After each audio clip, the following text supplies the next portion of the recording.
You know it's super fly when day bar is open. Hip-hop review, news plus breaking new artists, pop culture, current events with an urban view of it. This is all things hip-hop delivered raw, unpolitically correct, a fan's perspective, putting all artists in check. Dope content, current hot by remarkable men. Our thoughts clearly. Welcome to Audio Theory.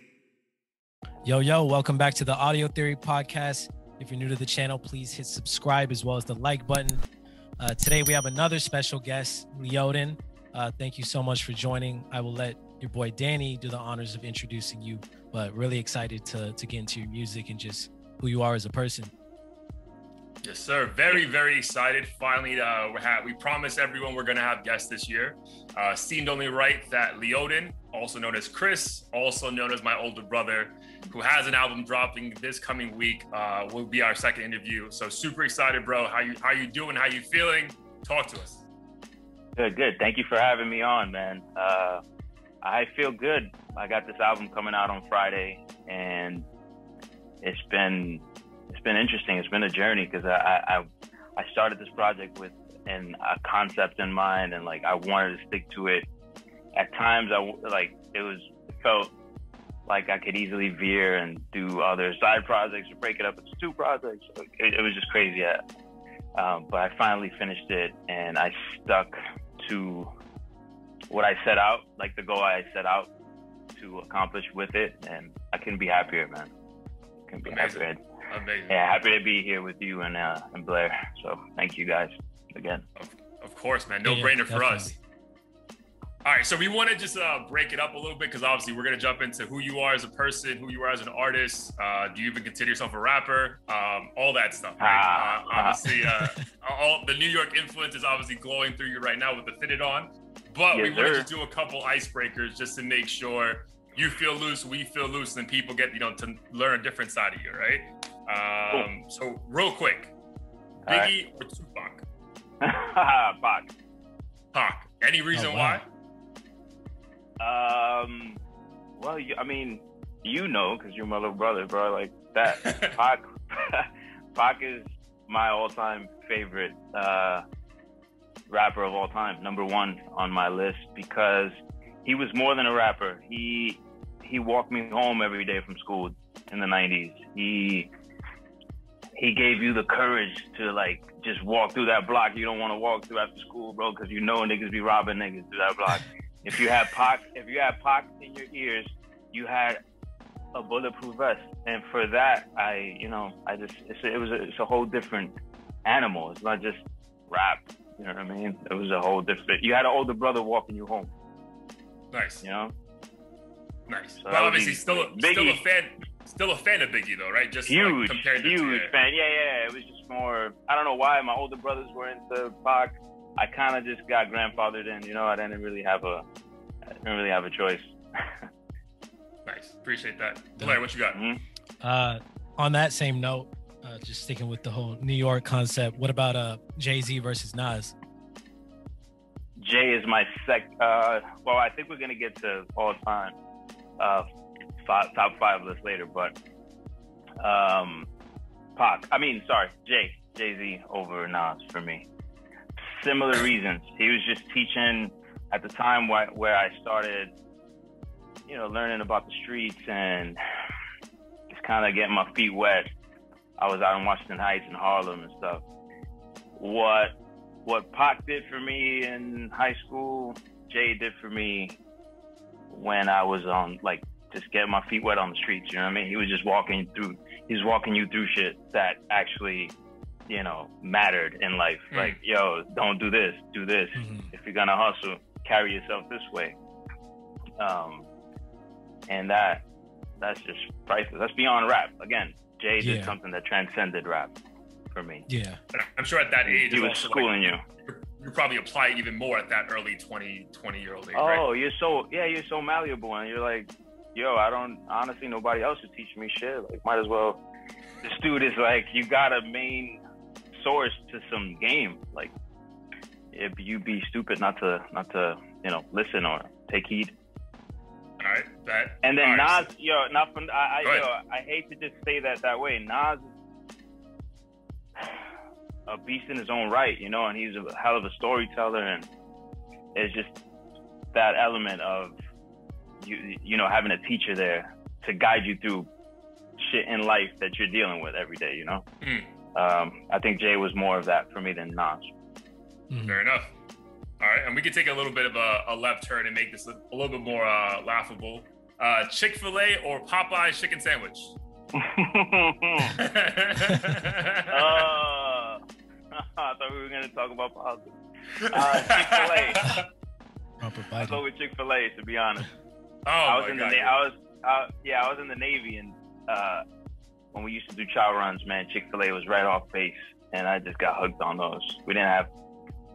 You'd be surprised, because that's weird, because I was in New Orleans, but the Chick-fil-A was closest and more readily available, and that's what we got hooked on. All right, bro. But I feel like you may need to try that new Popeye's spicy chicken sandwich. I'm with you on that. I love Chick-fil-A. I haven't had Popeyes, so I can't say shit. Like ever? I don't think ever, or at least not the chicken sandwich. Oh God, yeah. No, it's good. I mean, it's good. It's not. I don't think it's better than Chick-fil-A though. Yeah, people would die for the Popeyes chicken sandwich though. I have had In-N-Out. I was in Cali for a minute. So In-N-Out or McDonald's? Oh, In-N-Out for sure. But In-N-Out and Five Guys, that's a different story. I think Five Guys might have taken that. I think Five Guys might be better than In-N-Out. Well, it should be. It's like fucking 5 times the price. It's also like it's true. Yeah. All right, bet. All right, cool. I'm just glad people got a different side of you, get a better perspective before we obviously jump into like, you know, the deepness or whatever this interview could be. So when I say Leoden, you know, what comes to mind? Like, how do we get to that name? And then who are you, you know, as a person that we got to this point that we have this phenomenal album coming out this Friday? Hey, shit, man, my name has been through, I've had a bunch of different names. I think you know this. I started out rapping as Sayonara. That was back in 04, 05. Dude, almost 15, 16 years. Yeah, dude. Yeah, my first mixtape came out in 08. So Sayonara was an acronym that I came up with. Is Curb Your Average Notions, Armageddon's Real. And it was like Sayonara. It had my 2 initials in it. Kind of like, I was kind of inspired by Eminem on that. And it was just a reminder to like rap like you're fucking, like the world's burning. Rap like it's fucking, like it's all ending. You know, curb your average notions, you know. And then I kind of felt like that was corny afterwards. And I just went with Chris Leoden, which is my Christian Leodine Rubiera is my official name. And I just dropped the E in my middle name and went with Leoden. I felt like it was playing on some metaphors there, or some like the lion's den type thing. You know what I mean? So I went with that. So it was like, keep it simple, keep it short, and keep it real. It's my name, you know? Yeah. It's interesting that you say that, because I feel like that's, at least, I mean, I may be wrong, but I feel like it's a recent trend within the industry. Of course, you have the Lil everything or the young whatever. Right. The thing about the greats right now, like Drake, J. Cole, Kendrick, like everyone's just keeping it simple, using their middle names, their last name, or making up a completely new name. So yeah, I'm with you on that. Not to say that your old name was corny, but I feel like sometimes simple is better, and like the music can tell that story rather than your name. Exactly. Yep. That's exactly what I was feeling. So yeah, keep it authentic, keep it yourself, you know, drop a E, whatever, but keep it you. And even though I consider myself more of a wolf kind of dude, fuck it, a lion's den is a good thing to put in. It's good to put that image in people's head, you know, whatever. I'll take it. Yeah, it's dope. But yeah, that's how I got the name. And yeah, I mean, I really got the name from my mother. So I guess I should say I'm a son of Dominican immigrants from the Bronx, New York. If we're gonna just segue right into who I am. Yeah. My dad owned a record shop our dad owned the record shop in the Bronx. That's where we grew up, and that's where I pretty much gained an affinity for music. And it was really a connection to my pops. Like, it was like, come home from school, lie to my mom, yeah, I'm going to help dad at the record shop. But this was an escape from home, and go play basketball in the park, and rap. That's when I started like spitting little 16s in the park and all that, and realizing, oh shit, you got something. You hear from someone, oh, you got something there, and you just keep going from there. Nice. I see you got some Rocket 5 speakers in the back, so that kind of made me think of how'd you even begin recording stuff? Like, who gave you the equipment? Did you buy it yourself? Did you teach yourself? Like, how'd you even get started in the first place outside of like, just freestyling on the basketball court or whatever? Yeah, I started off just rapping in Crotona Park, just like writing little verses, going to the park, spitting them with some of the local kids who were rapping too. But then a friend of mine, Manny, he was part of a group called P-Fam, and they were a group out of Parkchester, Allerton area of the Bronx. And I was just sitting in at a studio session with them one time, and I had a little 16 that I wrote, and his name was Pearl. The artist's name was Pearl that I jumped on with, and I jumped on. He was like, "Yo, you got something? I see you reading something. You want to hop on it?" And I spit the 16. The first time I ever spit, and he was like, "Yo, that's decent. That's decent. Like, you got something there." And from then on, it was just like, whenever they were going to the studio, I was there, and I was trying to drop something or get on a song with one of them, and just from then on, I've never stopped. Dope. That was back in 2008. 2004. That was before I went to the Navy. That was 2004. Sheesh. Those MySpace days, yeah? When you had the songs on MySpace? Yeah. Fuck, dude, can we curse on here? Or? Of course, bro. Curse on here. Yeah. Yeah, man. Fuck MySpace, dude. Well, they didn't see that shit coming. It's like Blockbuster. They didn't see Netflix coming at all. Yeah. So you said the Navy, dude. So you went to the Navy at what age? I had my daughter when I was 21. And then I joined immediately after that, but it took me like 2 years to like actually leave for boot camp because I was in the delayed entry program. So 24. I joined when I was 24. Okay, so that experience just being in, going from the Bronx, that like you were saying, like you were pretty much, lying to like our parents, I'm gonna go do this, I'm gonna go do that, and then jumping into military structure. Like, how did that, change you, and then how is that bleeding into like your creative process? Changed me dramatically. Boot camp changed me forever. And I'm not sure if it's all good, but definitely in some good ways. It gave me discipline. It gave me some structure. It taught me that, I don't know if you guys know David Goggins, but the whole 40%, like you cap at 40, you think, like your body thinks that 40% is your whole 100%, but you could actually push past that. Like, I felt that. Yeah, I felt that and saw it for myself in boot camp. Like, yo, you got way more in your tank than you think. And that was something, as far as confidence goes and as far as foundations for manhood, I think that's something that's key, like to know about yourself, to know, oh shit, I thought I broke here, but I can actually keep pushing to up here, like that boot camp gave me that.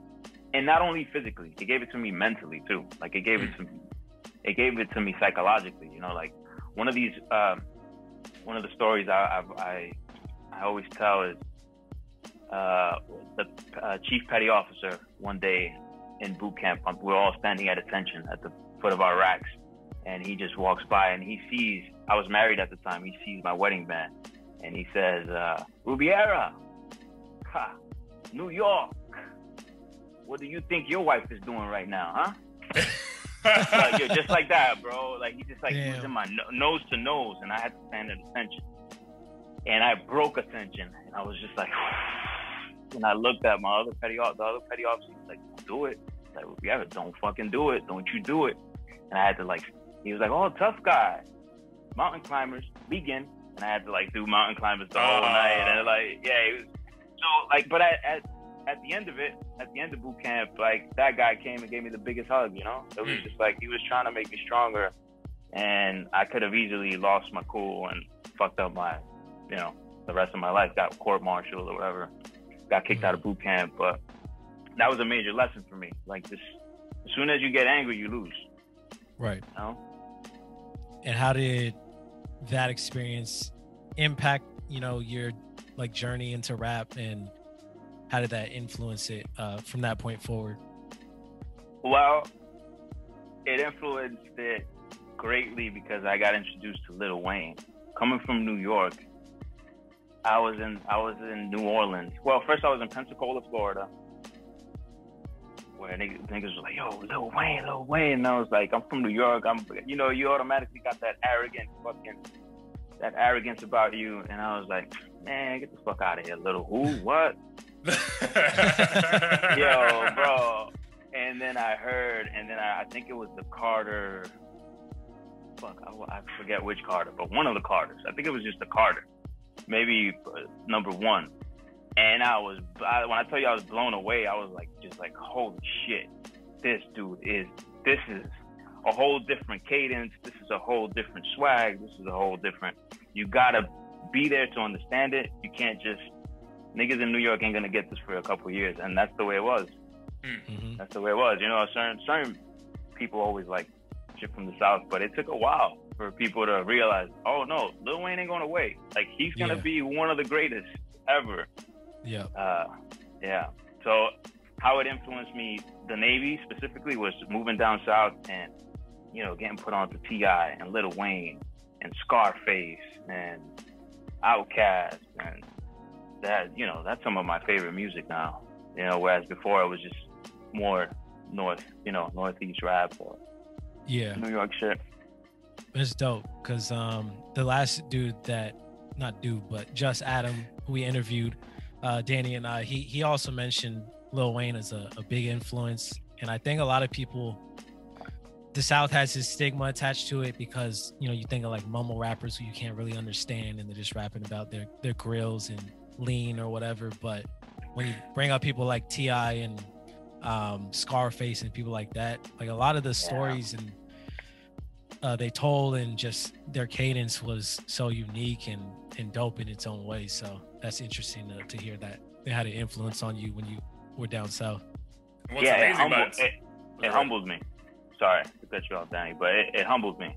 It was like, that's the last time I ever judged a book by its cover, so to speak, because Lil Wayne, that shit just humbled me completely. I was like, how could I not see that he was so fucking dope the first time I heard it? The first time I heard it, I was like, yeah, whatever, get out of here with this shit. You know? And that just teaches you about yourself. What else have I blocked off like that, you know? That's a good point. I was gonna say, the funny thing is about the Lil Wayne inspiration is that Just Adam is 10 years younger than you. So to have, like, you know, even someone younger still say, like, yo, that was the guy who did it for me is, you know, amazing. Which just shows what Wayne's impact was, Yeah. But you know, that's what the greats are, man. That's dope. Yeah. The Navy, and then I left that, came back home and just decided to make music, man. Just full... No plan Bs. Just, I've been doing it ever since. You know, the plan Bs are there, the side hustles are there because you gotta, you know, pay the bills and pay for the studio and all that. But it's been nothing but music and the craft. So for how long? Like, how long would you say like it's been the first option for you? Well, there's. I can't lie and say that I've just been on it the whole time, because there have been some hiccups along the way and some valleys, peaks and valleys on the journey, like where there's been a year or so where I'm just getting my footing. whatever, financially, took a hit financially or took a hit some other way. But I'd say the last 3 years, for the last 3 years, I've been consistent, putting an album out every year and never stopped going to the studio, never stopped writing, never stopped rehearsing, never stopped creating. Yeah, and here we are, three projects in. I really feel like this last one, I got to put my, like, this is, whatever this album is, that's my genre. Because most people are like, yo, what genre are you in? What genre do you consider yourself? I'm like, yo, whatever this album is, that's my genre. That's my genre. Yeah, that's a good segue, Danny. Yeah, take over, man. Yeah, no, because Danny and I, before this, were talking about how, first off, dope your music is. But one of the first things that came to mind when he shared it with me was I couldn't pinpoint the genre, because one song, it would be you primarily singing and it would have like a rock almost influence. Then it would be more electronic, and then it would be like hip hop to the core, the next song. And I thought it was dope for one, because it would keep things entertaining. But then in the back of my mind, I'm like, well, what does he consider himself? Is he, just an artist? Does he consider himself a rapper, just experimenting with different styles? So like, or is that not even important to you? You're just like, I'm a musician, artist, and you decide. Yeah, word, good question. Thank you, brother. I think the first and foremost for me is I'm a storyteller. I think that's it. I've been trying to figure this out for myself too. Like, I think the story holds primacy. That's the first thing, the story. And the melody is the first thing that comes. The story doesn't come first. The melody comes first. And then you're just like, we're going to figure it out. Then my job is to distill the story from the melody and extract the story. So the story is the main thing. Now, in my toolbox, I have rap. In my toolbox, I can hold the tune. So I pull those out. When I need them, but I don't put myself in that box of I'm a rapper. I actually have the rapper tool in my box. Word. Not the other way around. Does that make? I don't know. I think that makes sense. Yeah, it makes sense. So I consider myself a music maker and a storyteller first, and then I'm a rapper. Of course, I'm a rapper. It's the thing I've been doing the most. So if someone calls me that, I won't get upset, or I won't like take issue with it. But song maker, music maker. I'm trying to get what's here out. And if it calls for rap, that's cool. If it calls for singing, if it calls for guitar, then cool. But whatever's up here, I'm trying to match it. And then, without compromising the story too much, I want to make it enjoyable for the audience. Almost like an actor trying not to get like typecast, and like you can do different movie roles. Yeah, word. I didn't even think about it that way. Yes, very much. Very much. Dope. So like, obviously we've gotten into some of your hip hop inspiration. So again, this, in the most complimentary way, I promise this was a compliment. Like the ShadowPlay album is like all over the place in the best possible way. Like it's almost like it's rocky, then it's like EDM-ish, like influence. Like I legit felt like an EDM song like back in the 90s, which is like fire. And then obviously, like Blair said, hardcore hip hop on those last 3 tracks, like phenomenal. Yeah. So when it comes to like the rock singing part though, like what inspiration was that? Because obviously like at the record shop, we're listening to like intense Spanish all day long. So like where did that come from for you to take it to that level? Yeah, I got influenced by, you remember Kid Rock from T50? Tito. Not the actual Kid Rock, not the guy we call. Not the actual, I know. I was like, I know him, but I definitely don't. My bad. That was and he's like, nigga, you know Tito?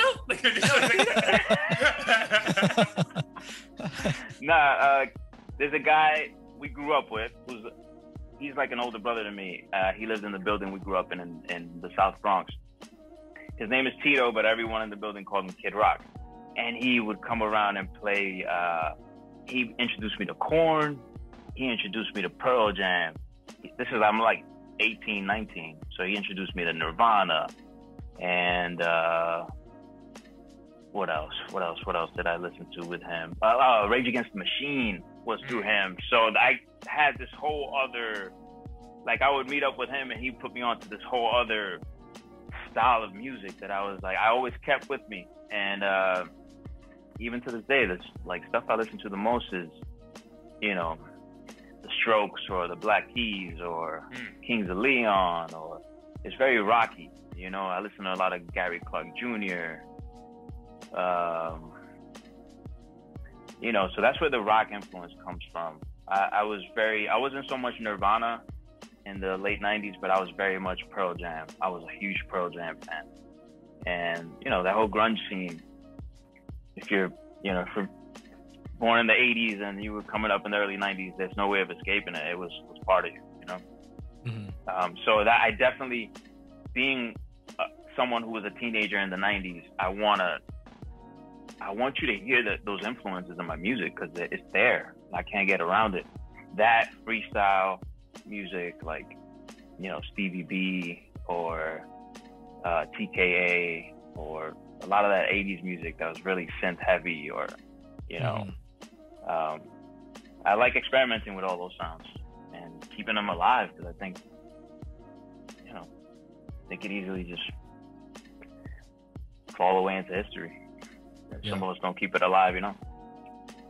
And did you, when did you incorporate like the singing into the music? And I asked because I feel like ever since Drake came out, all of a sudden every rapper like was implementing more melodic, and they felt more comfortable doing that. People may have considered it soft prior to that, and then all of a sudden people were like, oh, I can, you know, sing the hook or sing the whole song and not be looked at sideways.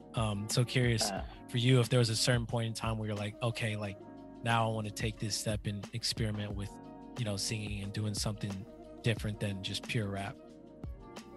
Yeah, it was I think 2009 when I first decided, like, yo, the music that I listen to is instrument heavy. Like, it's very, there's guitars, there's, you know, instruments in them. So I should probably, if I'm gonna call myself a music maker, or I should probably learn some music theory and the guitar, you know? So I taught myself the acoustic guitar, and I just started like singing and doing YouTube videos on how to match the notes to what I was playing on the guitar, and just got some practice in. And I honestly I don't really consider myself a singer, to be honest, but I'll push it.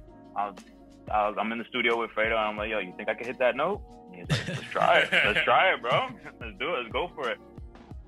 So, nice. You know, I'm very open to try new things, and I'm confident in myself. So sometimes I'll try things and it's like, oh, nigga, you missed the mark on that hard, son.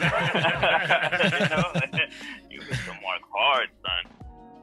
And you gotta be okay with being like, cool, that's not me. That's just something I did, and it wasn't good. But I, you know, can't hold yourself to that, because that can get dark for an artist, for sure. You think that's all you got, that's all you are, is your last piece of work.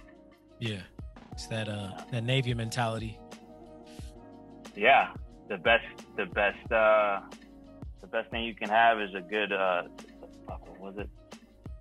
bad memory. The best thing you can have is a bad memory. Just forget all your mistakes, you know? I like that.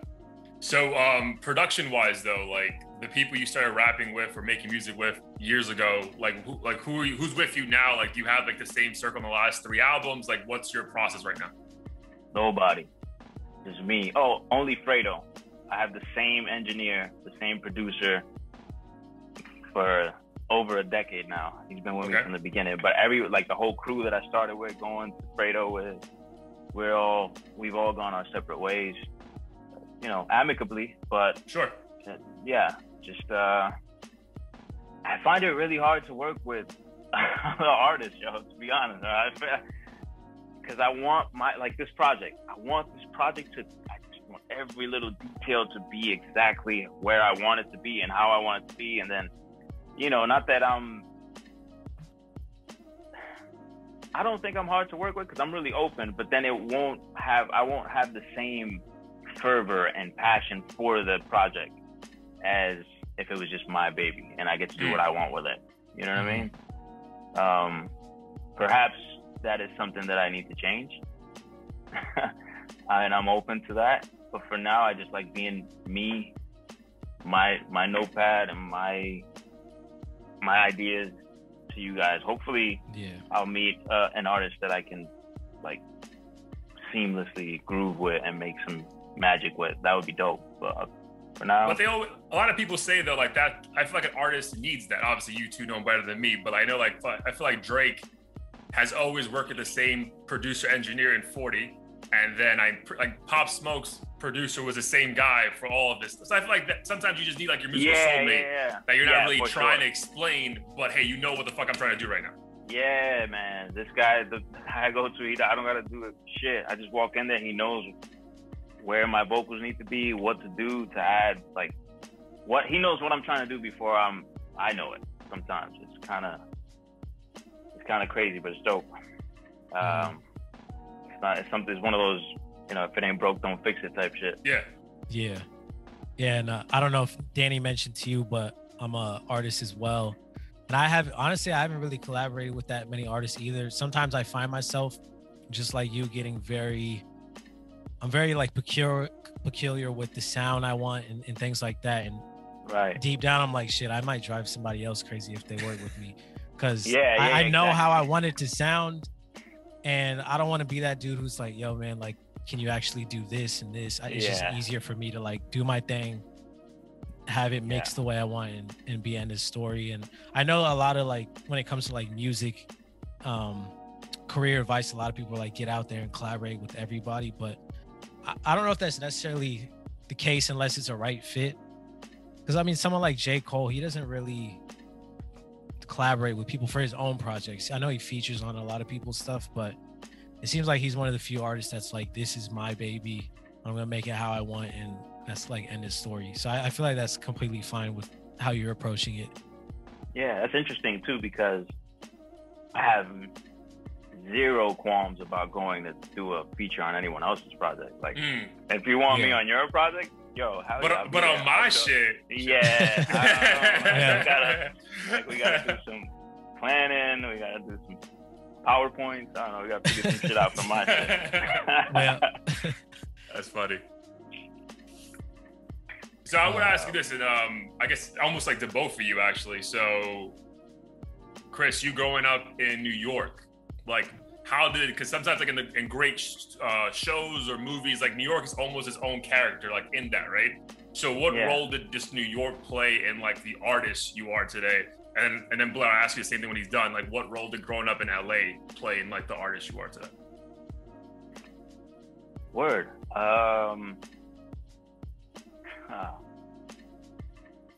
Yeah, I think it's ingrained in you when you're from the inner city. Like, it comes through almost like you could, and those rap tracks, the last three that you mentioned, you could almost hear that I'm from up north. You could hear it, like you could hear it in the boom bap, you could hear it in the cuts of my cadence. Like, I think it's been very influential. I can't really pinpoint how right now, but just like there's something claustrophobic about New York that you can almost hear in the tension in my voice and my throat. I don't know how to.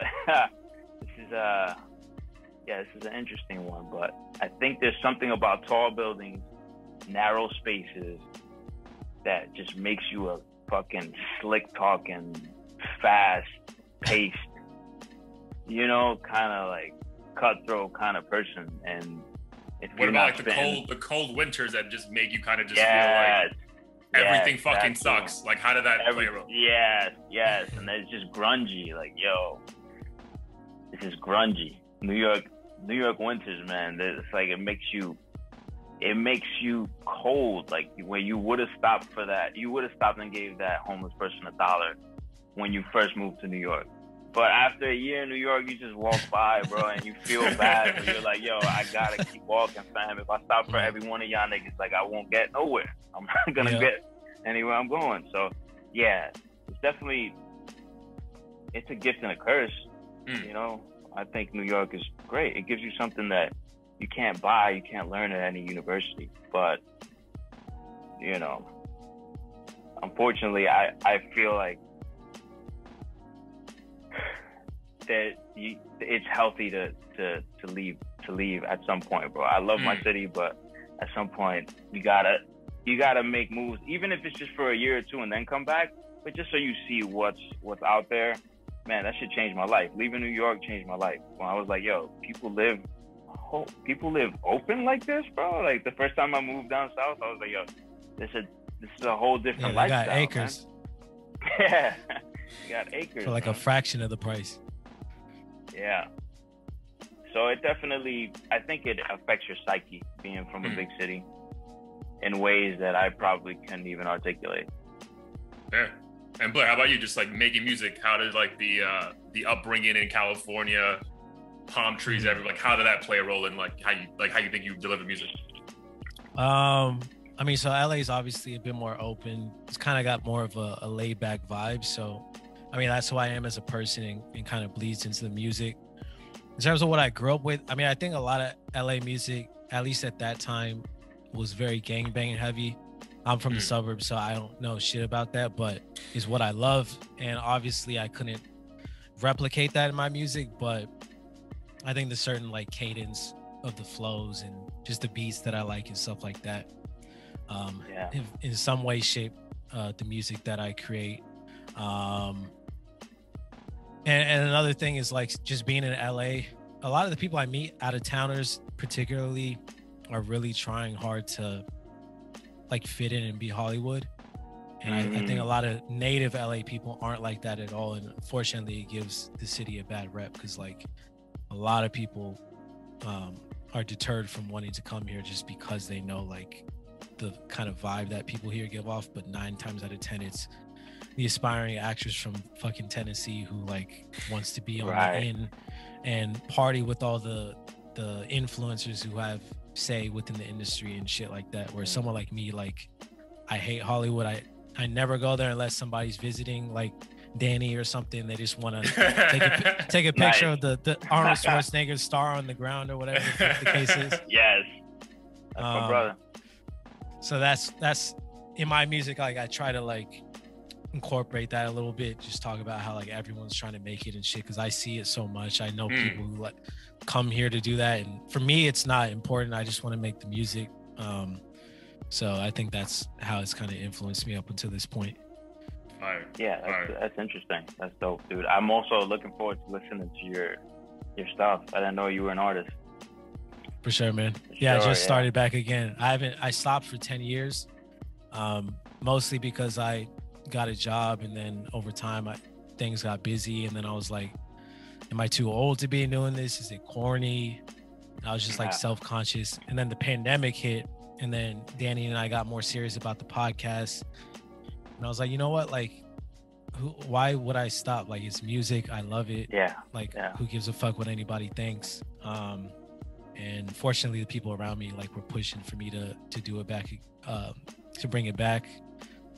So I'm happier than I ever was before, because I felt like kind of a void, like shit, this is it, like just work all day and I can't like pursue anything outside of it. That didn't really make sense to me. So just I think moving forward, would love to like connect with creatives like you, because everyone has a reason for doing this, and I think you don't really get to see that. You just hear the song and you're like, oh, that's cool, like you made a song, but there's a whole backstory to why you even did that in the first place. So I think that's what we're trying to like dig out of creatives like you. I feel like the interview process is like amazing, like especially if like you're day one fans, Chris, like maybe people never even knew any of these stories, so if let me hear this, like, oh shit, this makes sense now. So that's dope, man. I'm super grateful for the opportunity, for sure. I know I said that a couple times, but this is my first official video interview, so I'm super hyped. But yeah, man, I'm going back to what you said, Blair. I had to have that conversation with myself a couple years ago, where it's like, yo, am I too old for this? I'm 38. Am I too old for this?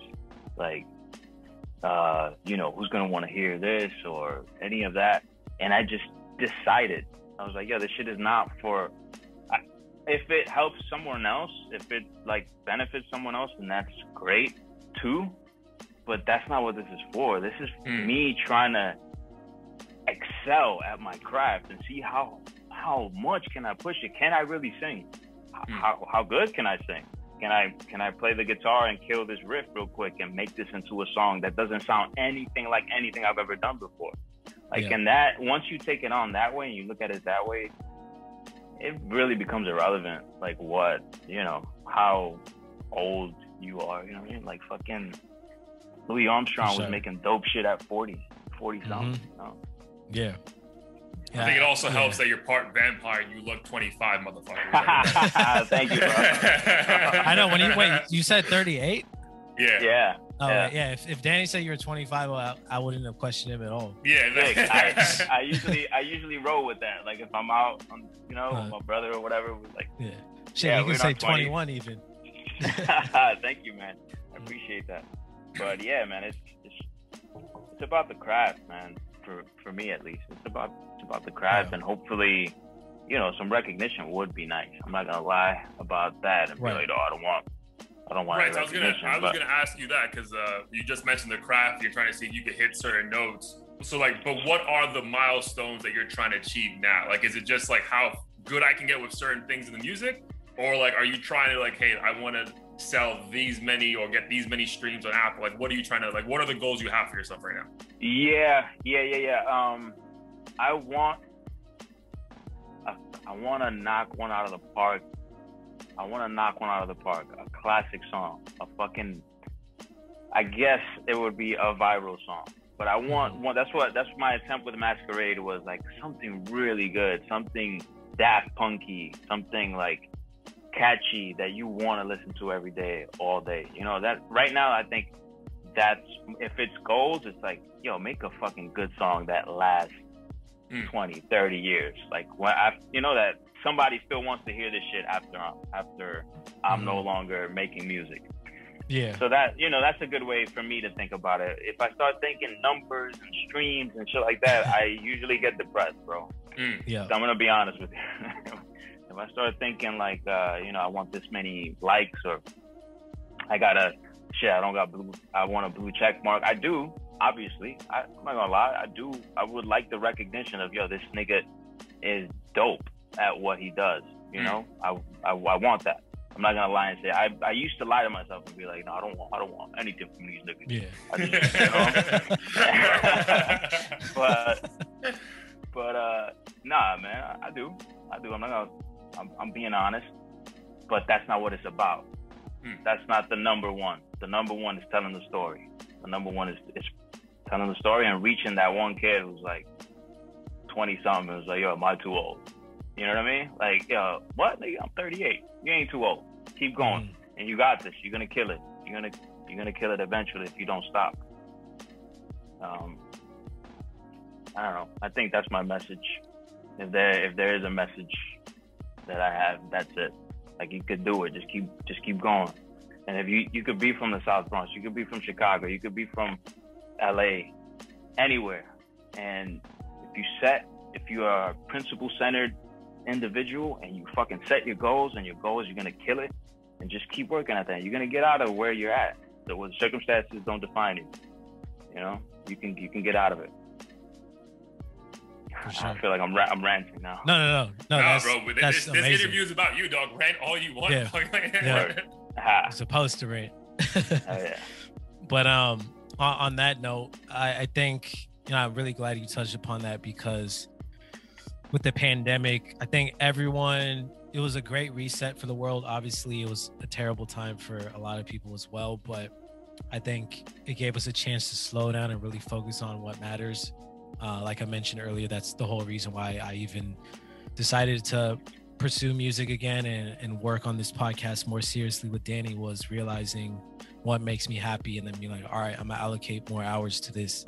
So for you in music, how has the pandemic changed you as an artist and your content? Because I know your content is super like introspective and complex to begin with. I heard your song UFO, which we can talk about in a minute, that I wanted to talk about.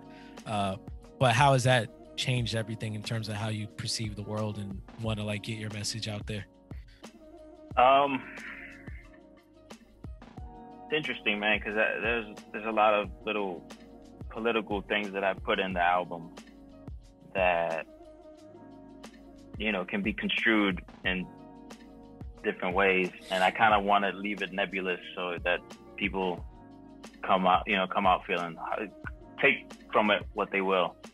But I think the most impactful thing about the pandemic for me has been the politics of it all, like how divisive it's all been, and how some people can watch something and see the complete opposite of what the other a whole different set of people are seeing. And it's been very, very Twilight Zone-esque for me, just witnessing this whole thing. And I know I'm being vague, but I think that's the most impactful thing about the pandemic, is seeing how an outside influence has come into people's lives to determine what they can do and see how far they can push them and see what they can make them do. And it's been scary, man.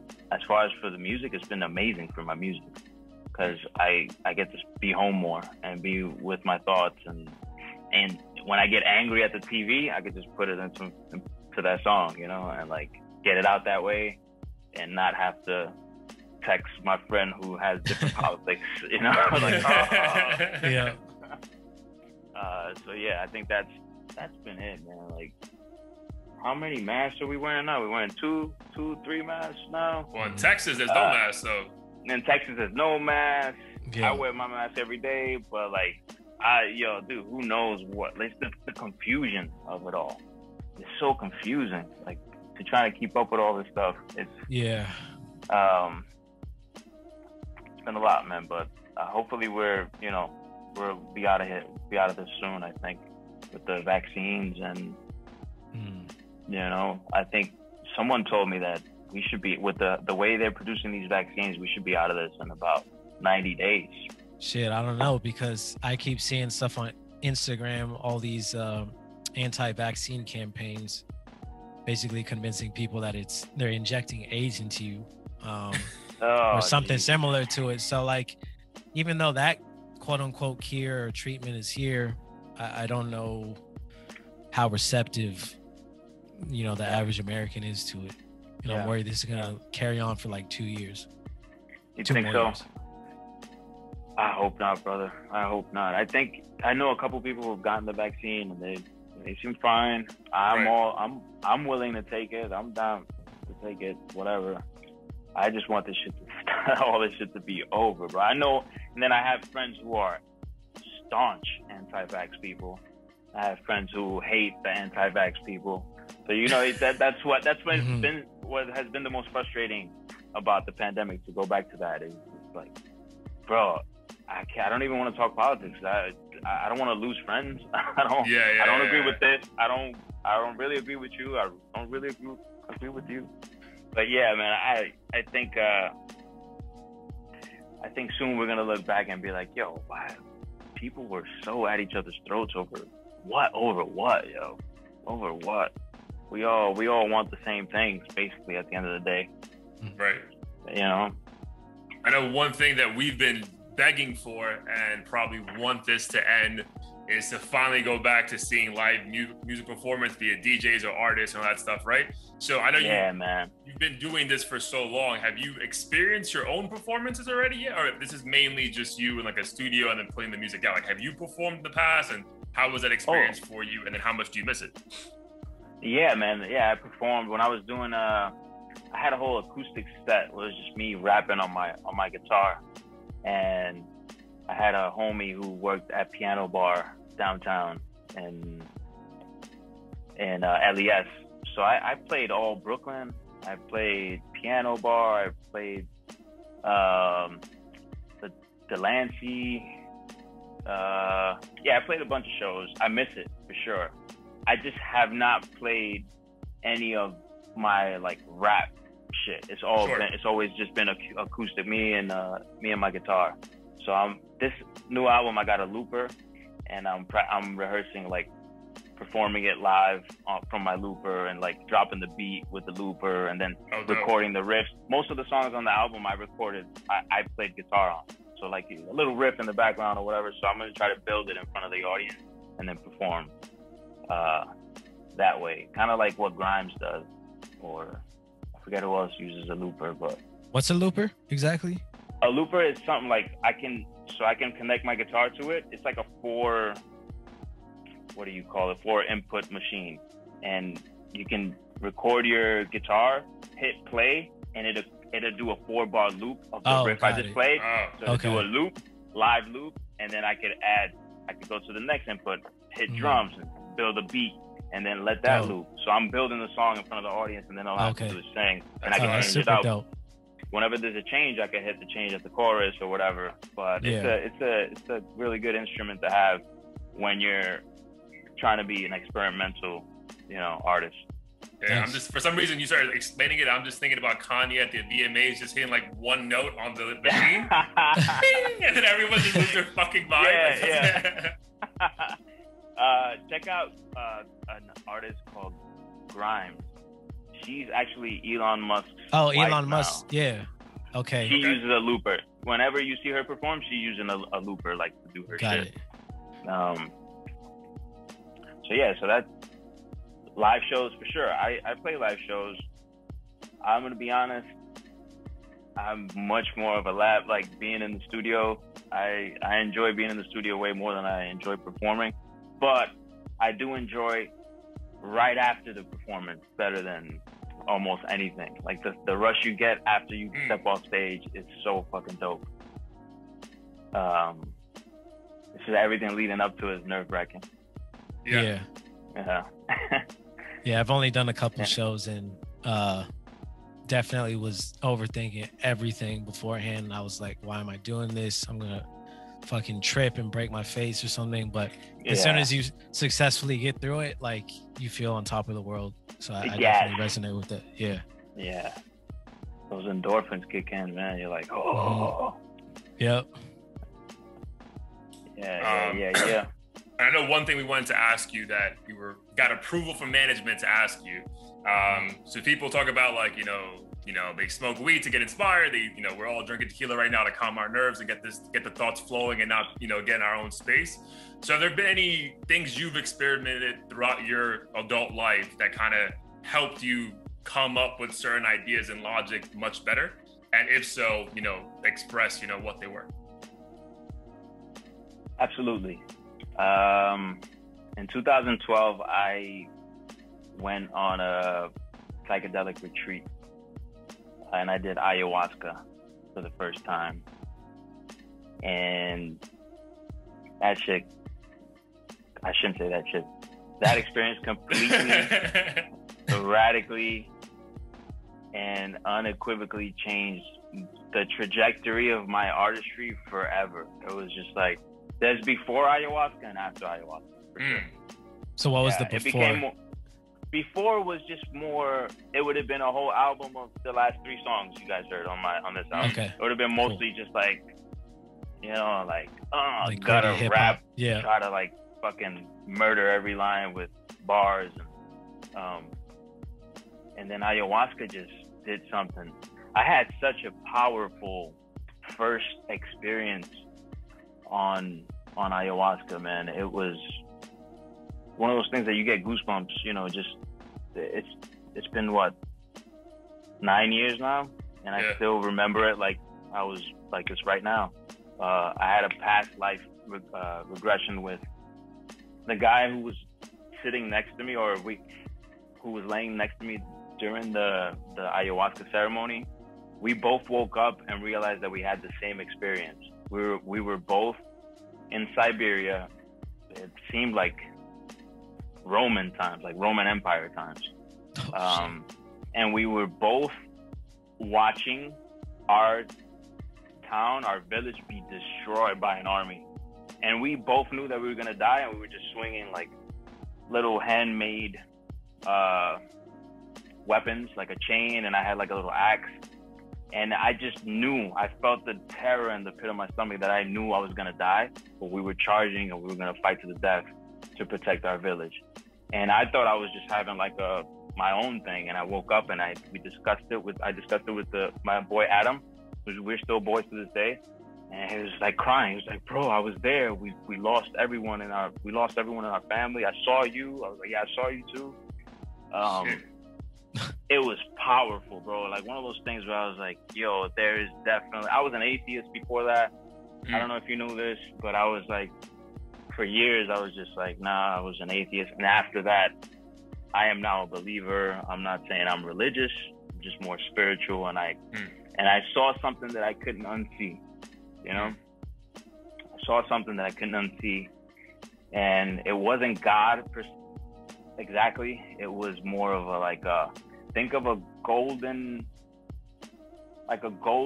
circle being eclipsed by a shadow, and the sparks coming off the sides of it are reverberating like wisdom in words that you can't really process. It's just you feel them here.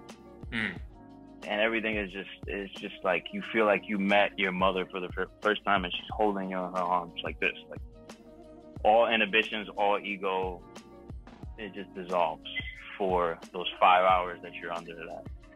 Wow. Yeah, and after that, I was just like, oh, I could do whatever I want, bro. I could fucking sing if I want to sing. I could, there's no limits, there's no nothing. Ayahuasca just, and I know I'm not advocating for the use of drugs. Please find it. Don't just do it with anyone. I found a shaman. My boy had a shaman that he found, and do it under strict supervision for sure. Not advocating for drug use, but for me personally, it changed everything. It changed everything. I would have still been talking like this, Sean. Yo, what's good, B? Hey, yo, good, yeah, we from the Bronx, nigga. Like, nah, B, it's all about the music, son. Like, I would have still been on. It's put me on a journey of like self-realization and like trying to, just become better and improve every day. And I've been on that kick for the last 8-10 years. I've been on that kick. Amazing, dude. Yeah. So is that the same? Is ayahuasca the same as DMT, or are they different? It is the orally active version of. So okay. It's DMT, but you take it orally, and normally there's an enzyme in your stomach that breaks down the DMT, so it won't be psychoactive. But what ayahuasca does, what they figured out in the Amazon, they mixed the DMT with MAO inhibitor, which is, I forgot what it's called. I think it's called chacruna. And this lets your stomach absorb the DMT instead of the enzyme breaking it down. So now, instead of DMT, when you smoke it, it's like 15 minutes and you go, to another realm and come back. This way, it's 5 hours and it's a slower process. Got it. It's like more, you got to go through some things. 5 hours of you just being like, the first 2 hours are shit, dude. The first hour is shit. The first hour is just like you dealing with all your psychological baggage, I would say. I mean, everyone's different. This is for me. The first hour is always like just me dealing with the darkest shit that I don't want to think about, shit I don't want to face. And Mother Ayahuasca is just like, I'm not letting you go nowhere. You got to face this. Before you go, I'm not letting you got to face this. And then once you do and you accept, yeah, I'm a shitty person. That shit I did when I was 16, like I fucking screwed that person over. I did. Wow. I've been trying to lie to myself, but I did screw that person over, whatever, this and that. I think whatever you've been holding in your closet. Yeah. As soon as you face it, bro, it's like, wow. I was seeing like elves, little elves, machine elves. I was seeing little geometric figures and like entities like happy that you're there. Yo, come, we missed you. And it's not words per se, you could just feel it. You can feel whatever they're saying through. I'm not sure if you guys ever done mushrooms, but it's kind of similar to mushrooms. Where it's kind of like I have not, but like it's almost like you could feel a face smiling on you through geometric figures, but you can't see a face. You could just feel that someone's smiling upon you.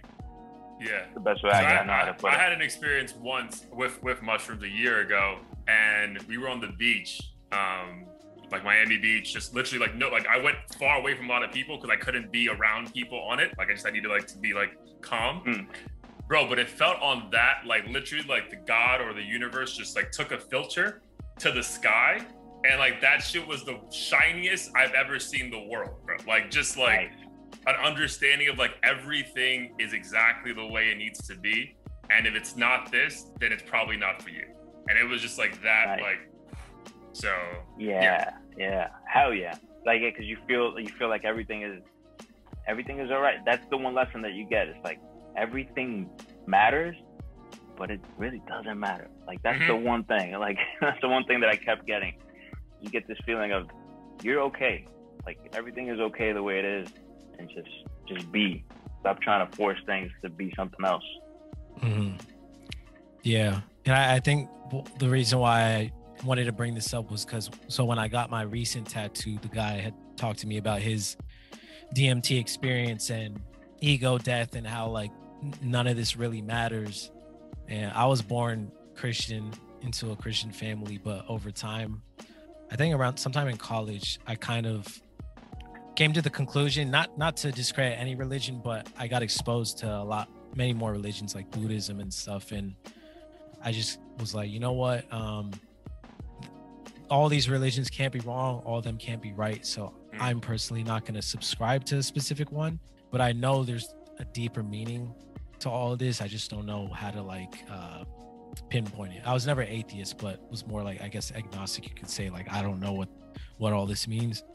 And then when he told me about this DMT experience and just reading about it online, it seemed like everyone answered that question that we all as humans have, is like, what's the purpose of this, the meaning of meaning of all of this.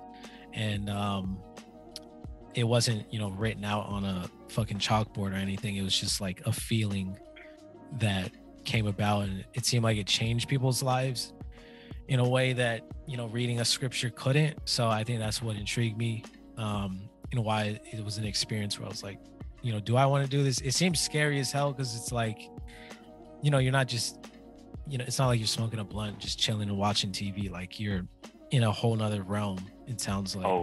Oh yeah. I think it's that fear of, facing your demons or whatever the case is. But it sounds like it was worth it for you. It was so worth it. I mean, I went back 7 times. Okay, so like, 1,000% worth it. 1,000% worth it. I'm one of those. Yeah, okay. I had to just keep figuring out, and then figuring out like what was this? Like, what is this? What am I encountering? What is this entity that keeps telling me to do shit? And is it real? Is it just a figment of my imagination? Does it even matter? That was the big one for me. Like, because I was hearing, obviously you hear voices, you see entities. It's like you're having a dream, but awake. And you wonder, is it real or is it just my imagination? But does it really matter? I don't think it matters. Honestly, it's just, if it's real in that moment, then it's real to you, and whatever you take from it, I think is meant for you. I personally think it's real, to be honest. But it doesn't have to be to have these conversations. Like it doesn't have to be that there's a God that's talking to you through ayahuasca, or Mother Nature talking to you through ayahuasca. But it's helping people heal from heroin addictions. It's helping people heal from psychological issues, where you're actually talking. It felt like I repaired my soul. A broken soul is being repaired through this plant medicine. God or not, man, we should be having that conversation. We should be, this should be, I think, something that we introduce to the community as, if you want to heal, and, if this should be available, I think, to people under strict restrictions or guidelines, or, you know what I mean? I think it definitely should. Like yourself, like you're curious about, Blair, you're asking questions about it. That's the, wouldn't it be nice to have a fucking pamphlet or a shaman that you could go talk to who can be like, yo, this is what we do. You can sit in once and see how we do it. Like, instead of it just making it fucking illegal. Yeah. Right? Now you gotta go scour and look for, you know, your own way. That's the issue. That's a whole nother can of worms. No, thank you for that explanation. I'm increasingly more intrigued by it. I feel like I'm at a point in my life where I'm like making some of these discoveries myself, but just hearing it, I'm like, holy shit. Like, sometimes I'm like, that's the final leap I need to take, because I feel like I'm headed in that direction. Yeah, you should listen to Aubrey Marcus. I'm not sure if you know who that is. No, I'm writing him down though. Yeah, Aubrey Marcus. He's pretty chill, and he has his podcast. Can be a little cheesy, but I like all that. I'm a little cheesy myself. But he speaks about his ayahuasca experiences a lot, and he goes down him and Joe Rogan started on it, and he like Alpha Brain and all those like self betterment pills, and they're big on that. So they talk about DMT and ayahuasca a lot. Dope. Also, if you want to go, we could kill two birds with one stone. If you're really interested, I could reach out to my shaman, and he lives right not too far from Danny. We could just go visit Danny and then go do a ceremony. Yeah, it's always a Sunday, Monday, and it's always around the full moon of the month. So I would love to hear that fucking interview on that shit. Because that shit, yeah, right? Hell yeah. Oh man, that would be hilarious. But I might have to take you up on that offer. We'll make it happen. Yeah, and it's every month. Yeah, it's every month. So we could, it doesn't have to be rushed, but it could be sometime this year. That'd be dope. I would love. I actually haven't gone to ayahuasca in like 2 years. So I'm due myself. I would love that. That would be dope.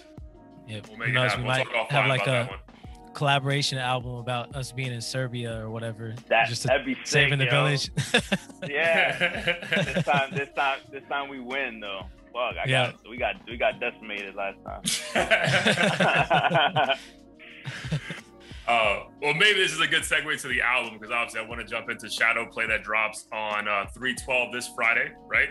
On all major platforms. So the artwork is phenomenal. So explain that, and then dude, we can go into like song by song. Just like, what was your thought process? Like, what was the story you wanted people to understand at the end of the listening to the album? So the album, it's called ShadowPlay, comes out on Friday. It started out as I wanted it to be a psychological evolution of one protagonist, the hero, going through different archetypes, a la Carl Jung. So the inspiration for this album was Carl Jung's work on archetypes, namely the king, the warrior, the lover, and the magician. And the idea being that also the ego's in there, and the shadow king. And that you can repair your broken psyche by accessing these archetypes in your soul. Like, you can humbly put your ego aside and walk up to your king, to your magician, to your warrior inside of you, and say, hey, listen, I am not all I can be. I need to be more. And just in communion with these different parts of yourself, you can make your character whole. And finally make it from broken to the last track is called Home. Fire. To come back home, to become the king of your own domain again. Like, I'm back home, nigga. You know what I mean? Like, so that's what this album is about. Like, from start to finish, it takes you through that journey. And you, somewhere around track 6, you see the ego creep back in, and that's where the New York comes in heavy. Yeah. Well. Yeah. So that's what the concept was about. It was just like basically those archetypes, and like you can hear it in different ones, and the different tracks. So I wouldn't say I have a favorite. I did write down favorite listening to it. I loved Home. Like that was like listening to Really? the first run through. Home was my favorite track. But what's home to you? Like when is Leoden, Chris, Sayonara? What is home for you? Home is congruence. Home is when you're congruent with your principles, with your values, with everything that you're saying is actually what you're living. Everything that you're speaking is actually who you are. That is when I'm home. When I'm like, yo, I'm me. I don't have to, like when all the archetypes are sitting at the round table, and fucking with the ego too. Like, and the ego knows its place, and we're all in congruence. Like, we're just one person, and we're all serving the king, the higher self, God, whatever you want to call it. But when all those archetypes align and are in congruence, that's what home is for me. And I feel closer to that after finishing this album, for sure. That what you heard, I'm so glad, I'm so happy to hear that home is one of your favorites or is your favorite, because that's what it just like, it symbolized that for me. Like I made it to completion. I made it to like, I know who I am. I know how I sound. I know what my voice is trying to say, like, and all of that I put into this album. So that's what it means to me. Dope. And I have one more. Sorry, are you good? No, Blair, go ahead. Go ahead, Blair. Go ahead. I'll ask. And this was actually for a previous project, but for one, is Kayleen your daughter? Yes. Okay. Kayleen's my daughter. Curious about the inspiration behind that track. I know it's like you had a bar about wanting to choke the doctor because her face was purple and stuff like that. Yeah. So I was just curious what I love the vibe of that track, by the way. So I was just curious. Thanks, man. It's funny. I almost remastered that one and put it on this album because it's just yeah, it's one of my, it's like probably my favorite song, if not my favorite song. Yeah, it's telling the story of when I saw my daughter be born and just being a fucking, again, arrogant little New York prick. Just being in the doctor's office, thinking I knew more than the doctor. Her face came out, like, it's just normal. When a baby comes out, you know, they gotta like stick the finger in their mouth and like give them a little slap to make them cry and breathe. But she wasn't breathing. And I was stressed, bro. I was like, yo, what's happening? Like, I confrontational with a doctor. But yeah, no, that is very deep, close to my heart. It's just a story of being a dad too early.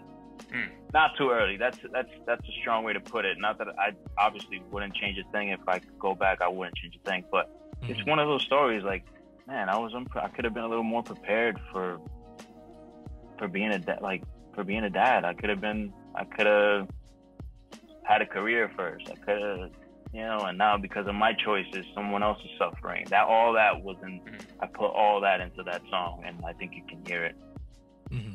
For sure. Yeah. I love that track a lot. Thanks, brother. Nice. And I would just go back to ShadowPlay real quick, and then another song that I think became my second favorite because I listened to it like 3 times in a row. So if I'm misquoting you, I apologize. You're biased, though. You're biased. I'm not, bro. I barely know you, nigga. On Classic, you have a line which is something similar to like, when you run to it, it runs away from you. Something like that. So obviously we're all, you know, in our 30s here. So like, what did that line come from? And is that something you truly believe? Like, yo, when you're just like kind of forcing it a bit too much, it shit just goes further away.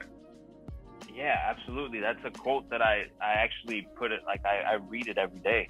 It's a quote from a guy named, I quote him I did some weird shit where I quote the nigga in my lyrics. It's Robin Sharma is the name. He's like a philosopher. I think he's Indian. And he said that fear, once you run to it, it runs away. And I've noticed, I felt that. I think we've all probably had those moments where you're like, no, like you have the Neo moment where you're like, no, nigga, no, stop. I'm not gonna run from this anymore.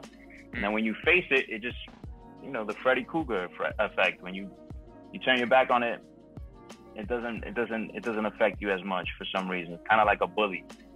The moment you stop giving the bully like the attention or like letting him feel like he can have an effect over your emotions, that's it. He is no longer a bully. You know, I know it's easier said than done, but he is no longer a bully once you take that away. So I think the same applies to fear. And yes, I really do believe that. Fear, the only thing you have to fear is fear itself. I think that was Roosevelt. That's what I love about doing this interview, or these interviews, like get the artist perspective. Because when I heard the line, because again, I'm sure just like how my mind is working right now, I took it as like, if you push too hard on something, like if you're chasing money, you'll never get to it. It'll run from you. So that's how I took it. So it's dope that that's not how you intended it. But again, I still took it that way. That's how I took the song, you know? That means I'm doing my job. The thing is, Terrence McKenna said, you want to set these things up so that everyone hears something different, you know. I don't know if you guys know Terrence McKenna, but you should definitely look up Terrence McKenna. He's definitely a DMT enthusiast. Oh no, we have to, bro. We have to. Shit. But yeah, thanks for that question. That was dope. And one thing I wanted to get into is obviously like, so New York, everyone thinks of it as like the original home of hip hop and everything. And I think the vibe has definitely changed over time. Right now, it seems like very drill influence. Obviously, like Pop Smoke and Bobby Shmurda are kind of the two big names right now. So curious just how you feel about everything. You vibing with it? Are you not? Do you even care to begin with? Like, what's your whole take on just the New York scene? I'm gonna be honest. I don't know much about it. I learned from you guys. Listening to Audio Theory, I learn new names every week, and I'm like, I look them up because at the end of the day, you got to research the game you're in, and I do. I think I came upon St. John because of you guys. Nice. And nice. That's a good one to come. That's a good one to fucking listen to, bro. I was blown away by that dude. Still, like there's one that I listen to every day. Is Switching Sides, I think. Oh, fire! That song and album, yeah. Bro, oh my god, that song is fucking crazy. But yeah, I don't. I'm digging in the crates. I'm listening to older stuff, so I really don't know what's happening in New York.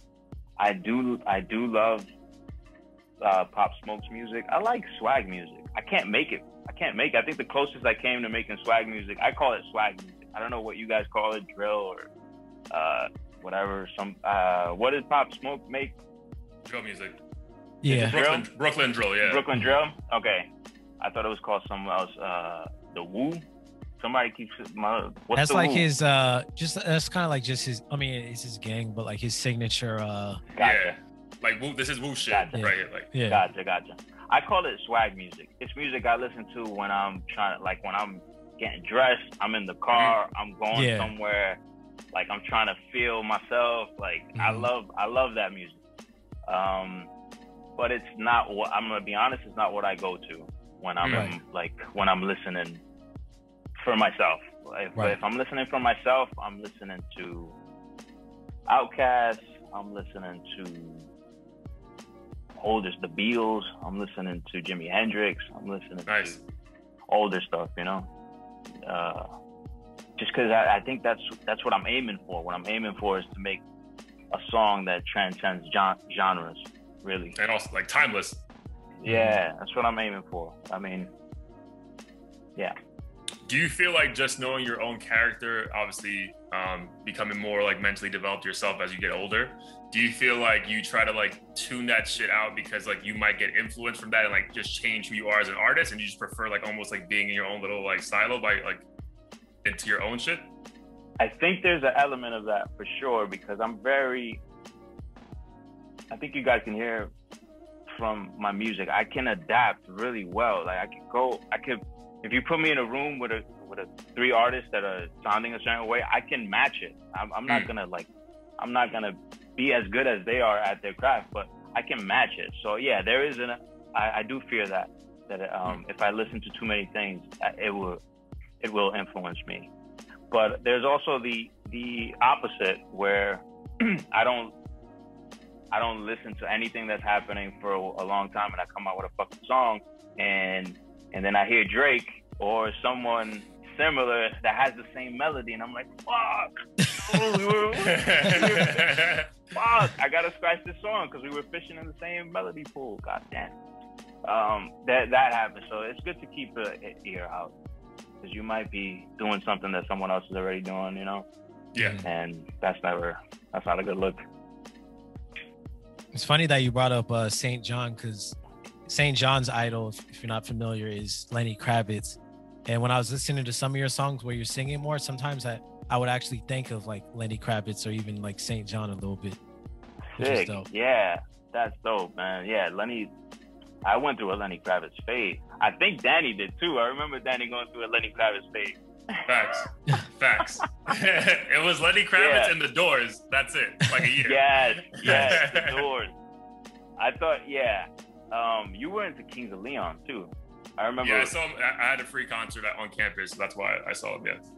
Yeah, I love Kings of Leon. They just put out a new album. Yeah, man.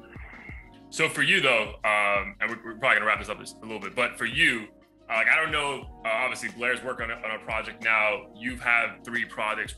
We're talking about ShadowPlay today. Do you have a favorite track, or do you just kind of like let it be what it is and like, you know, you just keep it moving? Yeah, I think, like I said before, I think my favorite track is Kayleen, because it signifies so much, you know. It's like probably the most personal song I've ever written, where I'm having a nightmare that I'm coming to see my daughter, who I haven't seen for a long time, and she just doesn't recognize me. That's the nightmare. That's the nightmare I'm describing in that song. It's just like, wow, like you fucking dropped the ball, fam. Like, and I'm asking her to please tell me that this is just a nightmare, that it's not real life, you know? So yeah, that's the one that I poured the most out into, and that's why I want to remaster it, because I feel like I didn't put enough production money into it, and not as much as it deserves.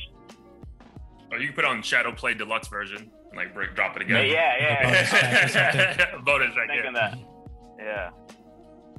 But yeah, that one is a favorite. That one is my favorite for sure. And then off this album,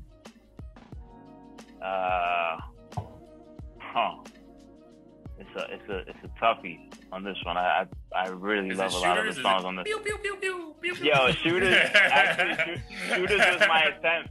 Shooters was my attempt at making one of those swag songs. Swag songs? Like one of those trap, you know, like yeah. I tried, and I think that's as close as I'm ever gonna get, to be honest. It's good though. It's good though. But I just love you on the hook. Like, pew, pew, pew, pew. I was like, if you listen to that track, you can hear me. I couldn't hold back the laughter, and I was dying the whole. Damn, I gotta go back and listen to it then. I'm laughing in the fucking booth, man, because it's just so preposterous. I got Shooters. Yeah, on this album, probably Masquerade, because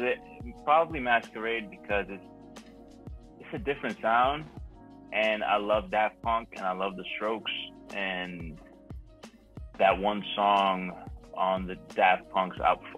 Also, rest in peace, Daft Punk, man. I'm sorry. That was crazy. You guys hear about that recently? They broke up?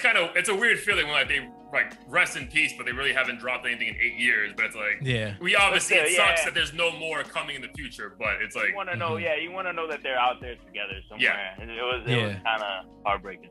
But yeah, that one song, "Instant Crush" on Daft Punk's "Random Access Memories."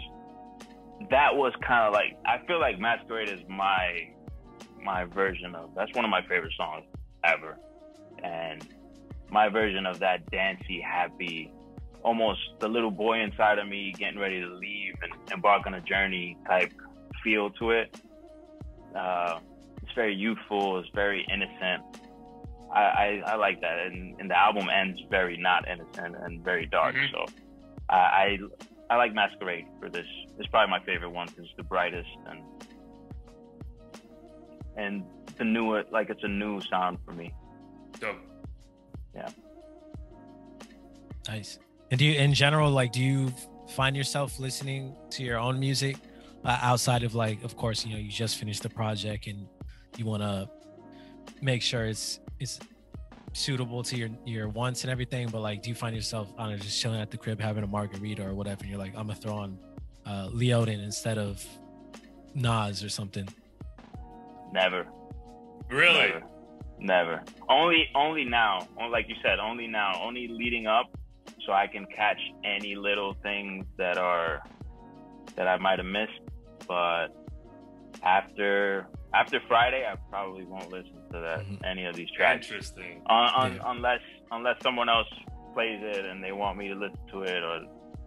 Yeah. But no, just me. No, I'm already on the next project. Dope.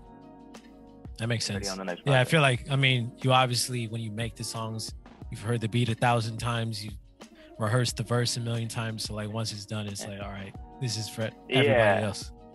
Yep. Nice, man. So I think it would be remiss if we don't ask you your top 5, but I feel like after this interview, people realize you're not just a rapper. So dude, if you want to give us your top 5 artists, and if that happens to include rappers, then that's also fine. Oh shit, I was ready for my top 5 rappers. Oh, we can just do that, and for part 2, we can bring you back, but it's up to you. It's up to you. I don't want to put you in a box and you're not a rapper. I'm like, we're good. Yeah, no, that makes sense though. I was ready to have my whole rappers list ready. Damn, I fucked it up. First and foremost is Pac. Yeah, let's just do rappers though. Let's do rappers because it's audio theory. Yeah, it's audio theory, and you guys are mainly hip hop. Am I right about that? You guys mostly I mean, we'll right? do dancehall. We'll do some Spanish stuff too, but yeah, mainly hip hop for sure. Yeah. So it's Pac, it's Jay, it's Andre 3000, it's Slick Rick, and Eminem. Top 5. Go. And that changed recently. Who got kicked out? I had to kick Kanye out because Kanye was in my top 5. But Slick Rick. I had to put Slick Rick up there because it's just he's about the story. It's about the storytelling with him. The first time I ever heard a children's story, I was like, you could do that? Like, you could do that? Like, yeah. And all those guys are storytelling. Pac is a storyteller, but he's more like he lived it. And also Jay-Z. It's also, he's not so much of a storyteller with his lyrics, but he was embodying the persona of, he's been telling a story with his career, I feel like. Sure. Jay. So it's like, again, he transcended. And then Andre 3000 he gave me license to be creative, to be like, yo, sing if you want to sing. Rap your ass off. Be one of the best rappers if you can. And sing if you want to sing. Wear fucking leather pants if you want to. Like, Andre was like, okay, someone with credibility who can fucking rap anyone else under the table is giving you the freedom to just be an artist, to be yourself and be great. I think Andre I think he paved the way for someone like Kanye and Drake to be able to sing on rap tracks, in some way. And then Slick Rick, like I said, storytelling, and then Eminem, bro, forget about it. When Slim Shady LP came out and the Marshall Mathers LP, like, I don't think anybody could fuck with the white boy at that time. Now it's a different story, but back then, I've heard your guys' take. I mean, yeah, it's crazy because like cancel culture didn't exist then, but like everything he did was controversial, and now people are trying to cancel him again. TikTokers, you hear, I don't know if they heard, but like TikTokers are trying to cancel him now, and the argument is like, yo, we loved him for that back then because he didn't give a fuck. Right. That was the whole point. That was the whole point. Yeah, man. Yeah, that it's funny because I listen to M now, and I'm like, I know what you know. Like I heard, we talked about this, Danny. I listen to it now, and it comes sometimes I cringe. I'm like, yo, bro, it's too jagged. Like the flow is too jagged sometimes, and I love it. I still recognize that I can't do that shit. Sure. And most people in the world can't do that, you know. But it's not what it is right now. It's not what people are trying to listen to right now. It's a little too much. Yeah. But he's still on my top 5 because I feel like his run was exactly odds against him. You know, being kids from the South Bronx, bumping that shit out of our parents' car. Like, who would ever think we're gonna bump a white boy from Detroit in the Bronx? So you gotta respect the heights he hit. But man, we got to make sure we do proper promos. Just let the people know what's the album again, when you're dropping, and where they can find it, and what day as well. Awesome. Yeah, it's Leoden. The album is called ShadowPlay, and it'll be out on all major platforms: Spotify, Tidal, you name it, SoundCloud, Apple Music, and that's coming out this Friday, March 12th. Give it a listen. It's it's very psychological, as I think you know me to be, baby bro. It's very psyche heavy driven. But I hope you guys like it. I think you will. Sure, man. Dope. And if you're watching this on YouTube, also please check the description for the links, so you don't have to go fishing for it online. Exactly. Dope. We'll make it as easy as possible to get more people on this. My brother, it's a pleasure, a blessing. I know Pops is happy right now. I'll send him the video when we edit this up. I love you, man. Wish you nothing but more success in the future. And we'll do whatever your goal is. I just hope you knock that shit out the park sooner rather than later, bro. Really appreciate you jumping on. Thank you, bro. Thank you. I can't thank you guys enough, man. I'm so hyped to do it again whenever you guys have the chance, and I look forward to hearing your guys' feedback on Friday for all of you who are going to listen to it with fresh ears. Thank you guys so much. I love you, bro. And Blair, good to meet you, brother. And I hope Likewise. we could do it in person soon. For sure. Cheers, y'all. Agreed, man. Have a good one. Peace. Peace.